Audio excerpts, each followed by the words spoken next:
Hello and welcome to Sage's Tabletop Table Talks. I'm Sage, this is my table, and I want to talk to you about tabletop role-playing games.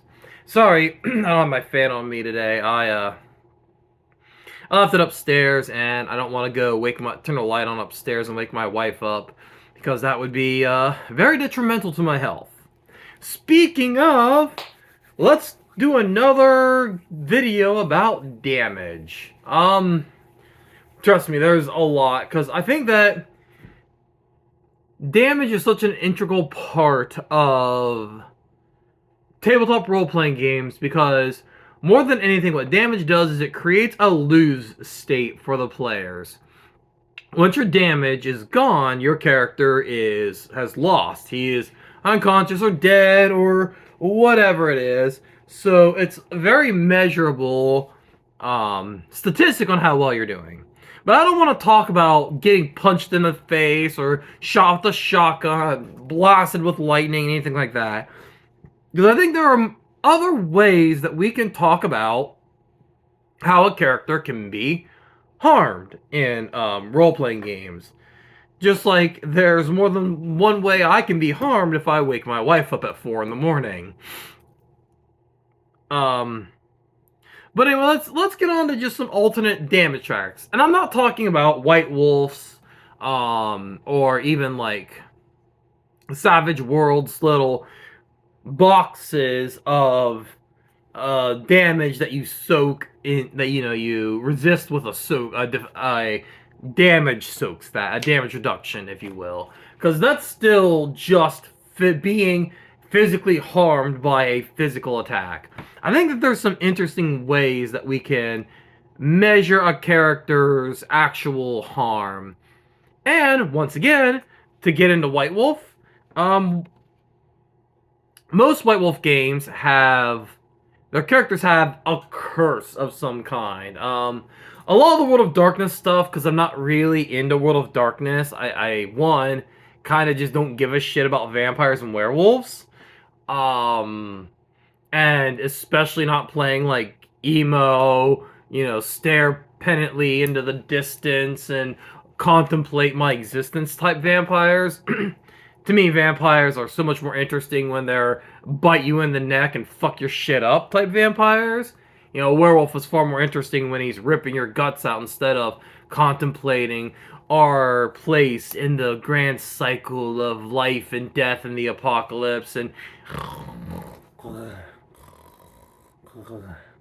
Oh, sorry. The World of Darkness puts me to sleep. But I understand that, like, the Prometheans and the werewolves and the vampires have, like, a great curse that affects them. And the two White Wolf games the two White Wolf games I'm actually interested in playing in, which is Exalted and Scion. Yep, let's talk about Scion some more. Have the great curse as well, in the form of like these virtues. And how do these virtues work? Well, how they work is you have virtues. If you're playing a Solar in Exalted, it's the same four, which I believe is loyalty, conviction, valor, and duty. The compassion. Something like that. It's been a long time since I've played Exalted, and I only played a little tiny bit of Exalted. Not really enough to sink my teeth into it. But in Scion, you have these things called virtue. You have the virtues as well, and you have 4 of them based on your pantheon. And swap them out a little bit, but you have to have like so many within your pantheon. I think at least 1, but I tried to keep it 3 with my my groups. But what they do is, so with this, you will have like, they come like courage, valor, which like courage and valor are like so similar, and conviction and duty, which once again mean like piety, expression, intellect, harmony, order, vengeance. And you'll have 4 of them, and you'll have points in them from like 1 to 5, and you can use them to help you. So, for example, if you're um, one of yours is intellect, you can use that. Like, let's say you have 3 points in it. You can, 3 times use it to give you a boost on any kind of check that would require you to, come up with riddle solutions, anything that require deep thinking.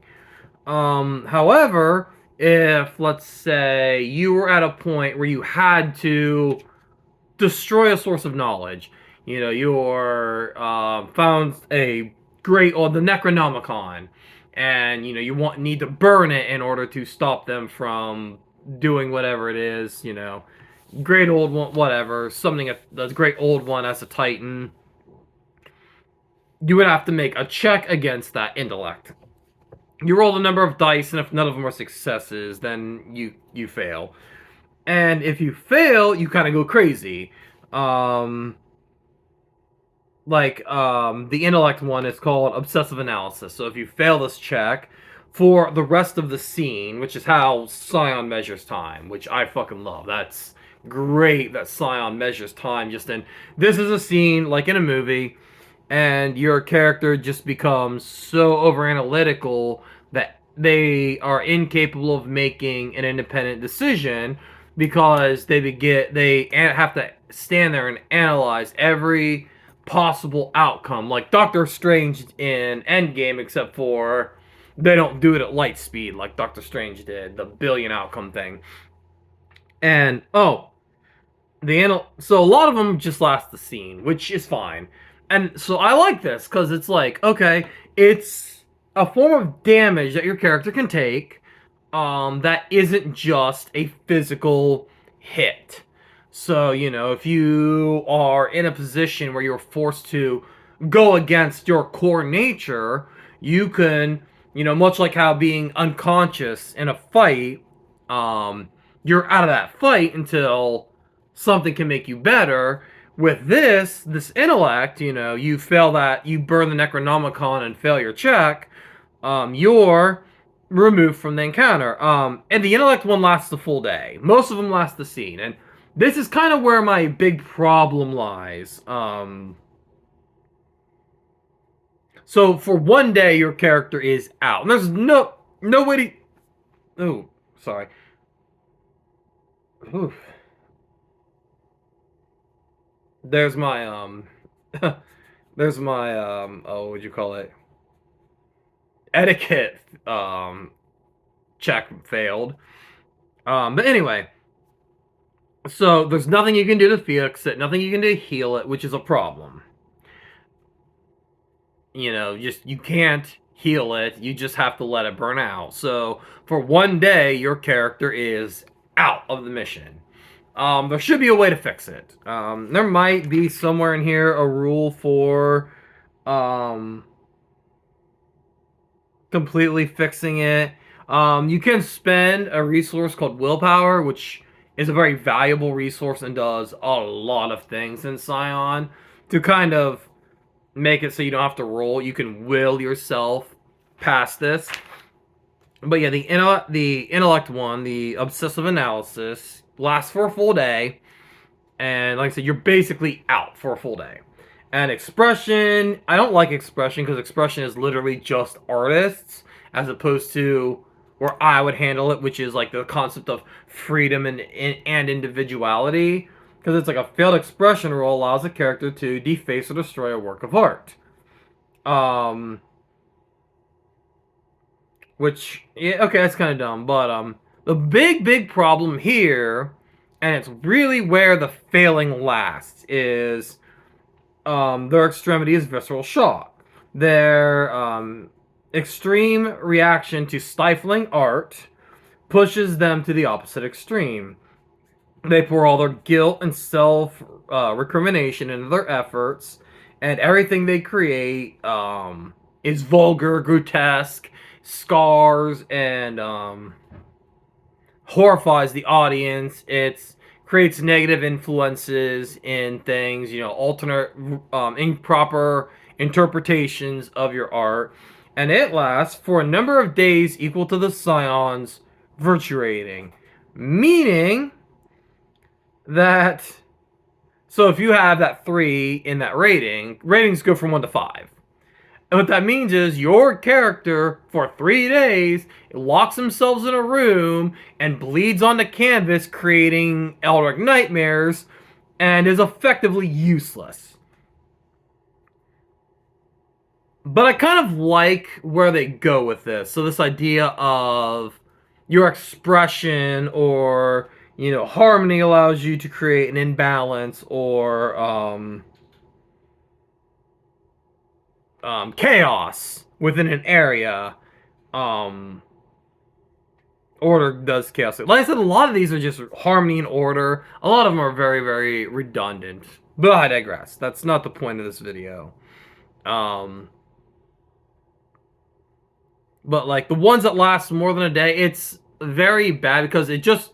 I don't mind removing characters from a scene. I hear people argue like turn loss is a bad mechanic, but on the other hand, I think that that kind of thing, especially in an interesting way, like the intellect one, where you invent choice paralysis for yourself, could create a very interesting kind of role, a way to play your character for a very, very tiny bit, for maybe 10, 15 minutes of game time, where you every time your character is around or interacted with, you just spat out 1,000 possibilities of what could go wrong, or what could go sideways, or possible outcomes that people aren't considering. And it can kind of create a thing where you still I'm rude to use the word punish, because punish makes it sound like you did something bad, as a fail state mechanic that removes you from active play, because fail states should often push a character back, because that's the point of the fail state, is you failed, thus but it also creates kind of an interesting element wherein you can also still kind of do stuff and play your character up a little bit. And same with expression. If expression, how I would change expression would be about individuality. So if you had to, let's say, infiltrate a white supremacist group, so you put on the garb and you spat out the same, bullshit rhetoric they all spat out. You join this herd, even though it's oppression of freedom of speech, freedom of idea, freedom of thought. Your character being forced to infiltrate, because if you go in guns blazing, the people who's in charge you're after are just gonna flee, because there's Scion, the monsters, the Titans, who are using people to create this kind of negativity in society, this kind of bad, self-destructive, societal destructive mindset of white supremacy, racial supremacy, national, whatever you want to call it, national supremacy, and then your character just snaps. So they have to express. They start singing punk rock and destroying things because they are hyper expressing what they had repressed. And that would last the scene, and maybe give the players a way to maybe not like remove it, but mitigate it. The same with the intellect, like give the players the opportunity to try to heal it, like you would an injured ally. Like one of vengeance prevents you from.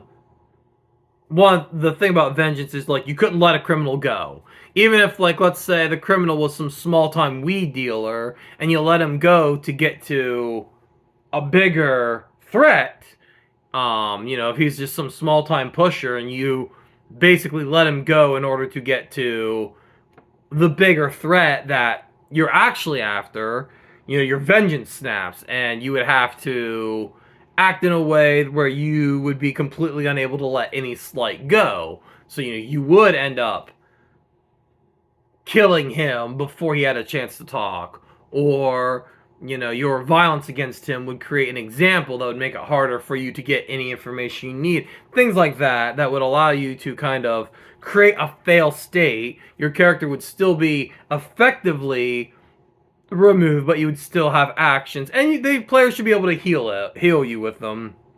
Um, don't have a great solution to that, but there's, and I like that because it's kind of like emotional damage to your character as opposed to straight physical damage, which I think, because of the nature of Dungeons and Dragons Origin being a kind of tabletop war game, um, that this idea of a character being beaten by monsters and demons and swords and axes and fire is how they are removed, because they're a piece on a board, still kind of hangs over the hobby, and we don't consider a lot of emotional and mental toll that characters take. There is one mechanic that uses it. I don't think they use it well, but I'm going to talk about the end because there's a lot that needs to be said about this one. As kind of an alternate form of physical damage, Mutants and Masterminds, my players, when I played Mutants and Masterminds, some of them did damage. The big game I played, the big one that I ran, Scion Universe, but it still played out like Mutants and Masterminds. They were still playing that role, but the idea was it was superheroes, but their super origin was that they were the children of God or chosens of gods, things like that. And what they found, attacks would do damage. So, one character had a wind blast that did damage. One character fired bio bolts that did damage. But what they really found, which was kind of interesting, was they preferred to spam an ability called Affliction. And how Affliction works is they have 3 kind of levels of damage, depending on how well the enemy resist. A saving throw for those of you who've played 3rd and 5th edition. A defense for those of you who played 4th edition. And saving throw for even those who played 2nd edition. Effectively is what it was. So, how this works is there would be 3 levels. So depending on how well they rolled. If they rolled really well, they would block the affliction and nothing would happen. If they rolled below your character's power for it, so let's say they had a power rating of, let's say, 8. So they would have to roll their defense of an 18 or greater, because it's 10 plus that power. And so if they rolled an 18, a 19, a 20, or if they rolled higher than an 18, they ignored it. But if they would roll like an 18, 17, 16, 15, or 14, they would have a first level affliction, which is usually something like, oh, this is inconvenient. Then 13, 12, 11, 10, 9, they would get a second level affliction, which was usually, oh shit, things are not going my way. And then 8, 7, 6, 5, or if they rolled an 8 or less, even below 4, they would get a third level affliction, which was usually, a game ender. It would just be done. So like the scion of Amusincob, the Mayan bee god, which is like one of the coolest gods ever, like a god of bees. That's amazing.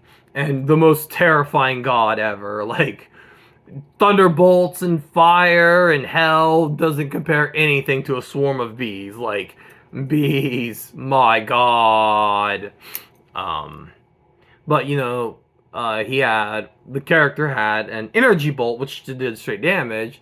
But they found that more often they would use sticky honey to slow immobilize or completely stop a target. They could use pollen to do various kind of mind control effects. And they had just a poison attack, which would sicken, weaken, and then knock them unconscious. I had a character whose power was from Kronos. They wanted time powers.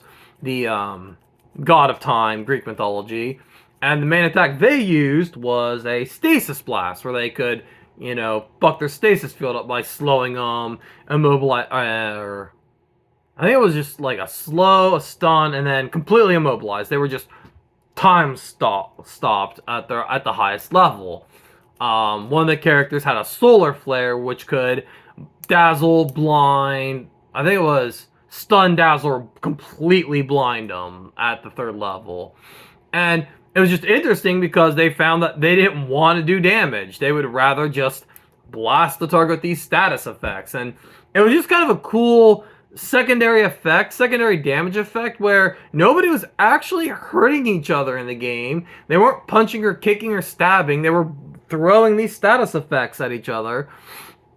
It's just kind of a cool way of kind of altering and, mind, and not all physical, because, you had mind control effects and emotional control effects and things like that you could do to a target. So that's kind of cool. I've seen other games, and Mermaid Girl Adventure is the one that comes to mind, where if you hit somebody, you'll do body damage to them. You'll hit their body, but you can do things to them like make fun of them to the point where they're charisma stat, because when you hit somebody, whether it's with a roundhouse punch or a pie to the face, the damage ticked off their core stats, strength and intelligence and charisma, charm, whatever they want to call it. So like getting a pie to the face could embarrass you so bad that it would tack your charm off, and once your charm hit 0, you basically your character became so humiliated they had to go and hide for a little bit until they could get over it. Because the game skews toward a younger audience, Mermaid Girl Adventures. There really wasn't death a lot of. It was more just you go off in the corner and lick your wounds until you get better. So that's kind of cool. But to those of you who like Chaosium games, let's really dig into the big secondary damage track that most games have. And that is sanity. Now, I've heard people talk about whether we should or shouldn't use sanity as a secondary stat because mental illness, and I feel like that's not really... I feel like there's a lot of just knee-jerk reaction to that idea, like just kind of inherent, like, oh, we can't because we're afraid of offending people, but like games involve a lot of things like death, like people, all of us have been affected by death in our life. So when a character gets their head torn off, that's something that could still affect people. And once again, as I've stated over and over again, especially when it comes to safety tools, if you're uncomfortable with something in these games, one, talk it over with your players and DMs, because they might be able to alter it or change it some way. And the other thing is, if games where characters have mental breakdowns, emotional breakdowns, sanity breakdowns, if that's not something you're comfortable with, don't play that game. You are allowed to not play a game. You're allowed to say, this isn't the game for me. And I think it's such an understated part of our hobby, of this idea of, well, I really don't like this game because I think it makes light of mental illness, and that's absolutely an acceptable feeling to have for a game. Much in the same way, certain people don't like to play, kind of adventure games because they don't like the idea of walking into a cave, murdering its inhabitants, and taking their stuff. And obviously, like, all this stuff is stuff that you as the player need to consider. But I talk about sanity, and I think I like the sanity mechanic. I really think it is effective, especially if you're trying to make a game that kind of is meant to put a lot of mental and emotional pressure on a target. Sanity wouldn't work in Dungeons and Dragons because, first of all, your characters are goddamn superheroes. Like, your characters are just, Billy Badasses if Billy Badasses had wore an armor made of badassery. So, like, this idea of, like, oh, your characters are driven mad. Like, dude, My character can literally hurl bolts of divine lightning at a target, you know. My character can get so mad that he can, you know, rip trees in half. Not really that afraid of a zombie. Like, a couple skeletons don't mean shit when my character can say a prayer to their god and the zombies just burst into sacred flame and are ash in, you know, 6 seconds. Not really driving my character to the brink of sanity. But, you know, in a game like Call of Cthulhu, um,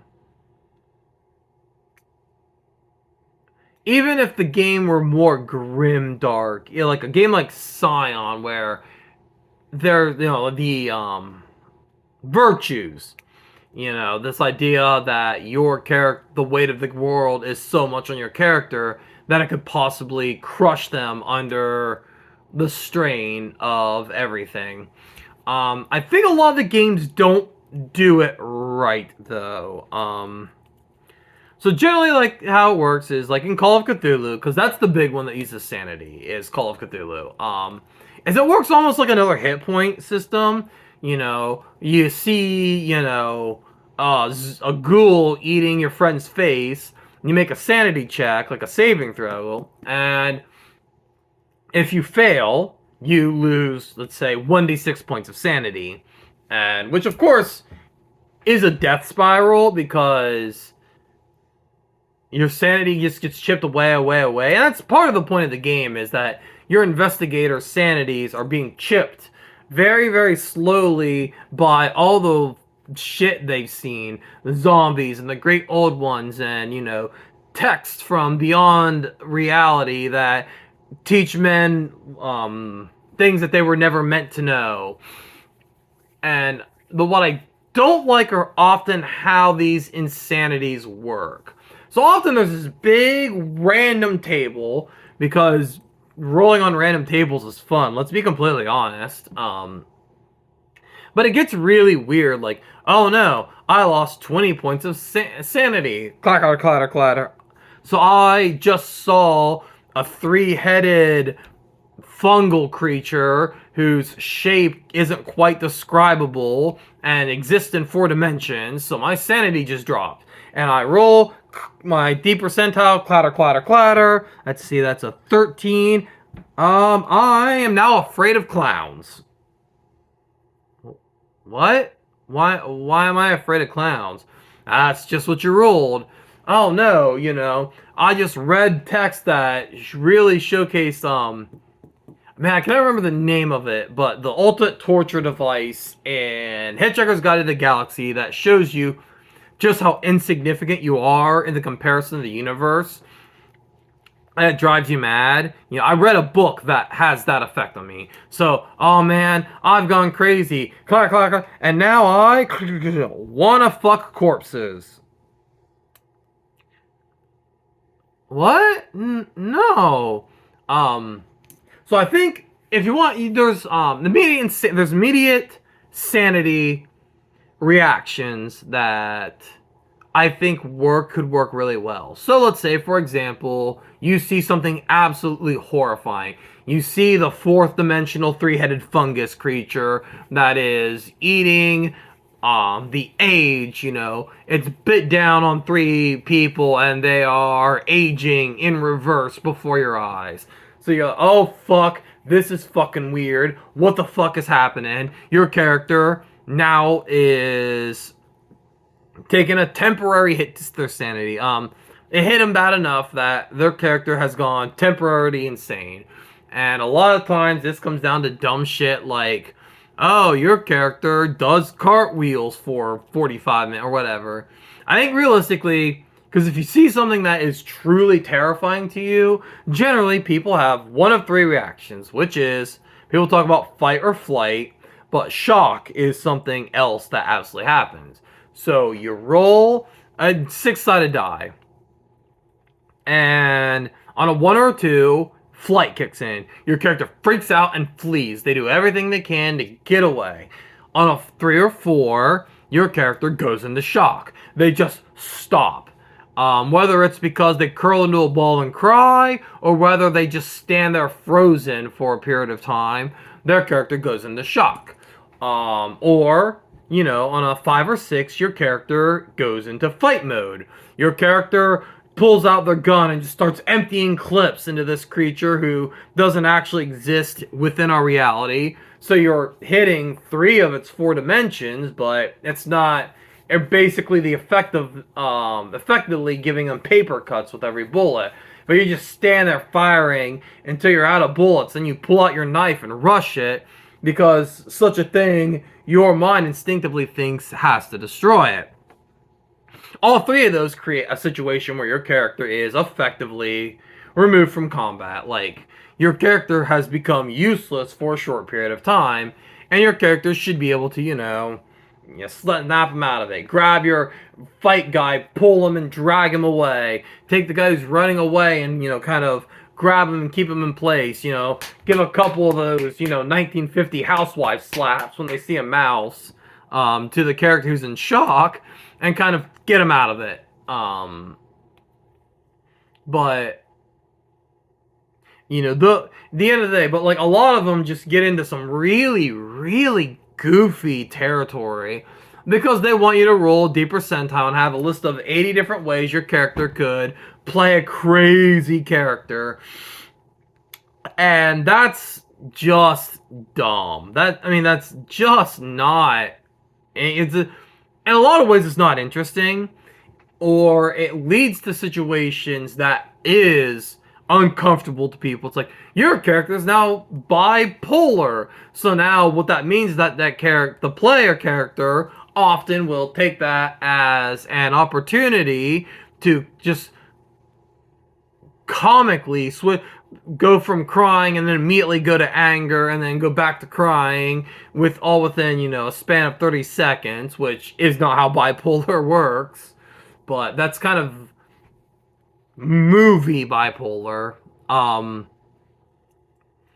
then just some of like long-term effects are weird. Like, I get phobia because if you saw this creature suck your friend's life force out, or any random people's age out of them, their timeline out of them, I could see a character getting a phobia, which you could create. Like, okay, your character is, maybe afraid of either like children or elderly because it reminds them of what happened, and this just means in their presence you get some kind of penalty, or you have to make like another fear check to see if your character locks up or not. I could also see your character kind of becoming a recluse, where I don't want to use the term paranoid because once again it kind of has weird real world implications to it. But like, your character could become a recluse, wherein your character locks themselves indoors and is very reluctant to come out because outside have 4th dimensional age sucking fungus, timeline sucking fungi that what inside your house you're safe. You're safe inside your house. Or I could see your character becoming some kind of zealot, or maybe get some kind of lucky charm tick where you have to have your crucifix on you at all time because it roots you, and if you don't have your lucky totem, your character starts to freak out because this crucifix is no longer protecting you. It never protected you to begin with. Your crucifix never protected you to begin with. Your burning your sage never protects you from these spirits to begin with. I'm sorry, guys, but it's the truth. It just makes you feel better. But you get this attachment to this thing that makes you feel better. This hot olive branch, this crucifix, this silver ring, or whatever, because in your head that's what protected you when you saw my weird fungus monster I invented. And then you can make a point where if your character's sanity reaches 0, they are dead. Your character goes into such a state where they have disassociated to the point where they can no longer function as a functioning member of society. They have become such a paranoid recluse that there's just no getting through to them. They have locked themselves in their house. They have become such a hoarder that they can no longer function. And you can create a death state for your character, much in the same way having 0 hit points creates a death state for a character. And, you know, the insanity, the mental breakdown, the whatever you want to call it, whatever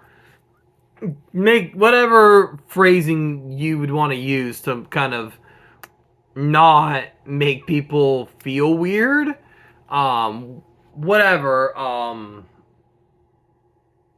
your trauma response, even whatever, should fit somewhat what the stimuli was. Now I see roll randomly on a table to determine, does your character become, regressive? Do they become unable to make decisions, unable to leave their homes, unable to function as an adult? Do they become paranoid or phobic? Are they afraid of whatever it was?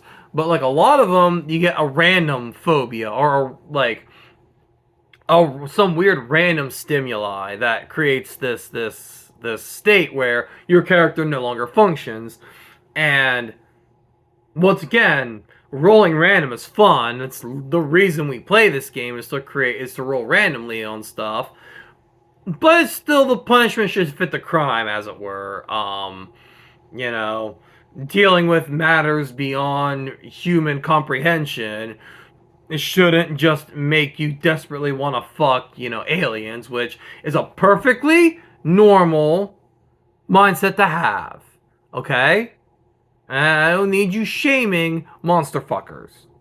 Alright? That's not acceptable behavior. But yeah, anyway, yeah, that's kind of it. Because there's a lot to be said about sanity mechanics and the way they do and don't function. Oddly enough, Scion once again kind of is the right. Just your character just kind of temporary lapses into this particular part of themselves. And you could even really customize it for your character. If your character is some, hot-headed, meat-headed jock, your character would probably resort to aggression more than they would shock or regression.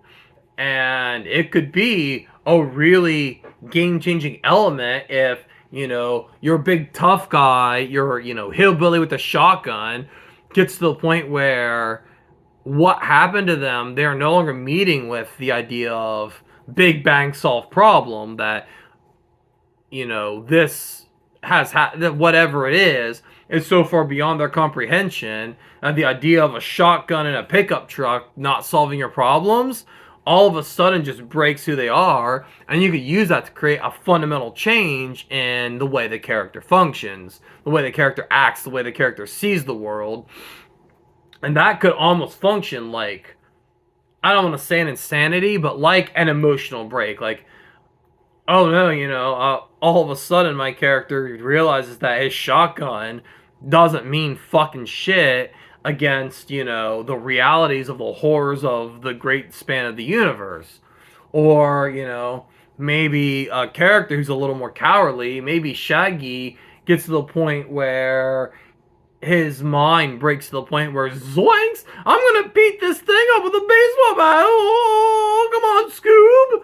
And, it creates a fundamental change in the character where all of a sudden, you have this almost temporary insanity where they are so emboldened by this that now all of a sudden your character who's kind of shy is meeting every response with aggression and violence.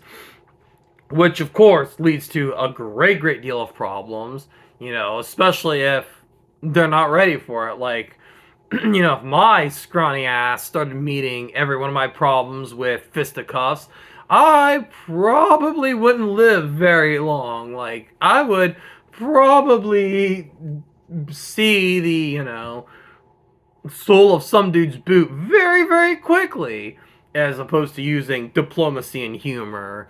But, when you encounter things beyond human comprehension, it would make sense that, you break. I mean, for God's sakes, the horrors of humanity, as I don't want to say small, but you look at the horrors of humanity and see how they break people, and then you think, Eldritch gods applying that a thousandfold, breaks people too. Or maybe your character just kind of sees, your character gets into like a hyper confident state where, they see, the great Cthulhu, and they're like, Cthulhu ain't gonna do anything my stepdad hasn't already done to me. And then they ram him with a boat, and Cthulhu goes back to sleep. Because that's how the book ends. Is they drive a boat into Cthulhu, and he decides he's done with this shit and goes back underwater. Like, yeah, that's your fucking great Cthulhu right there, people. Is he's beaten by a boat. The Lonely Island beat his ass. So.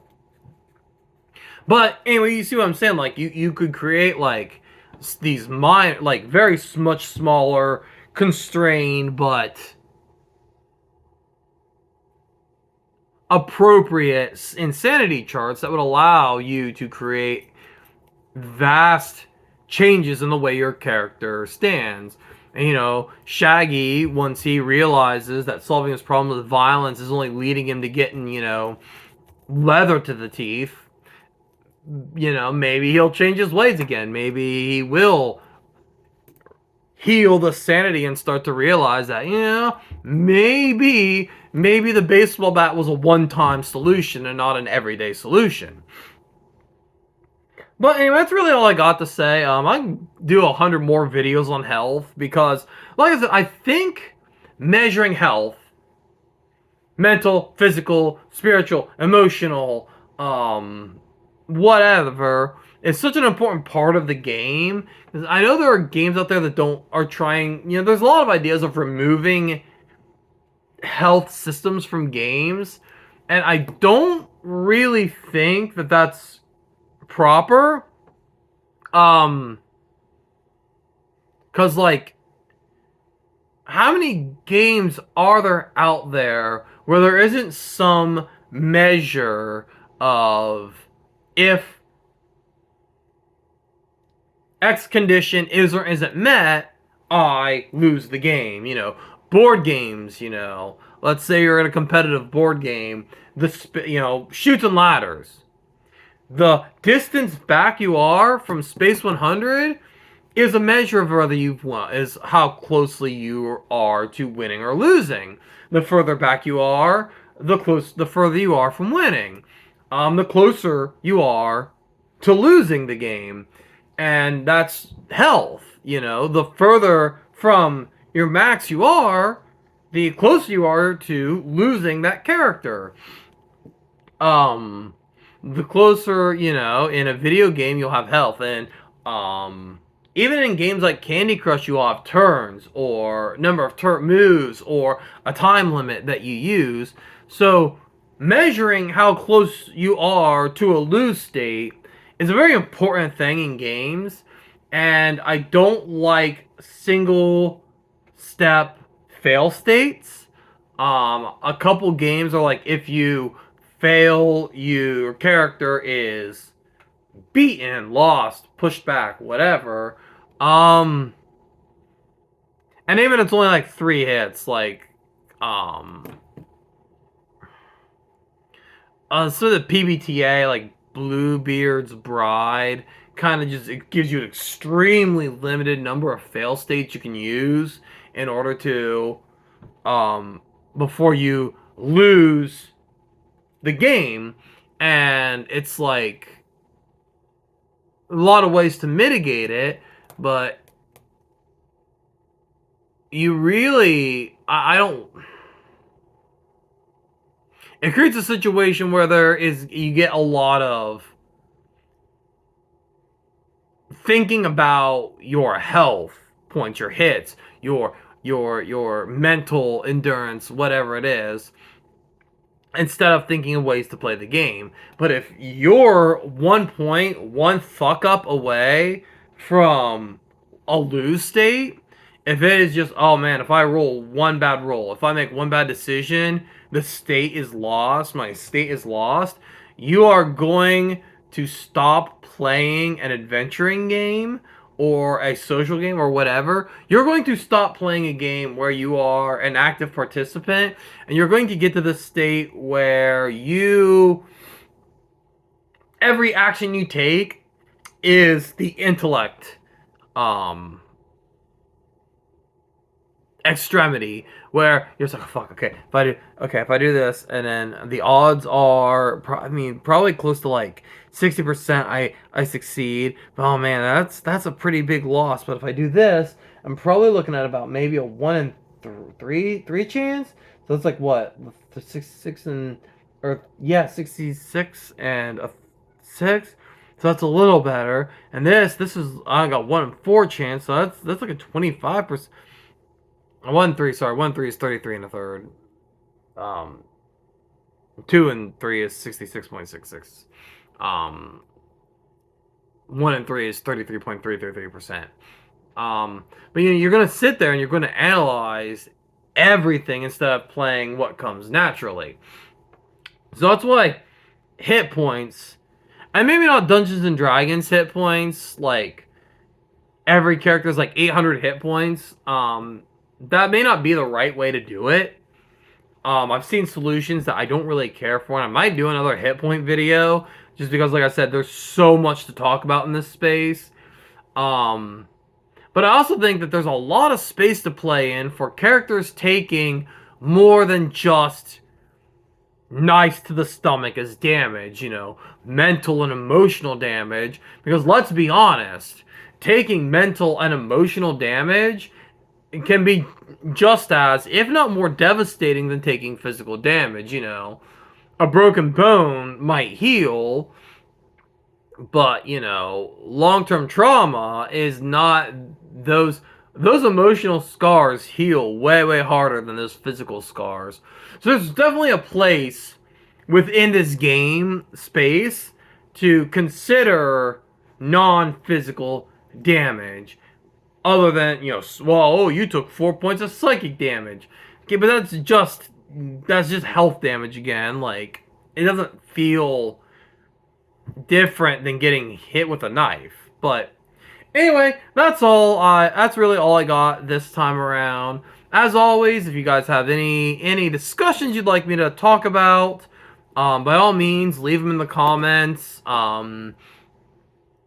I still have a bunch to go through, but I am more than willing to put any kind of discussion on the table. Not any kind of discussion on the table. If it's something I find questionable, I won't talk about it. I'm not keen on talking about things that are really overly discussed in this space, like how do you become a better role player? Like, there's 1,000 creators out there that have 1,000, 10,000 videos that would explain it better than I would.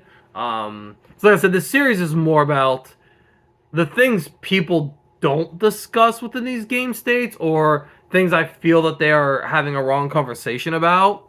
And I don't really hear people talk about alternate health, mental and emotional damaging games more than just very, very passing, very passe ways of doing it, and very eggshell and kids gloves, which I understand why, but it feels very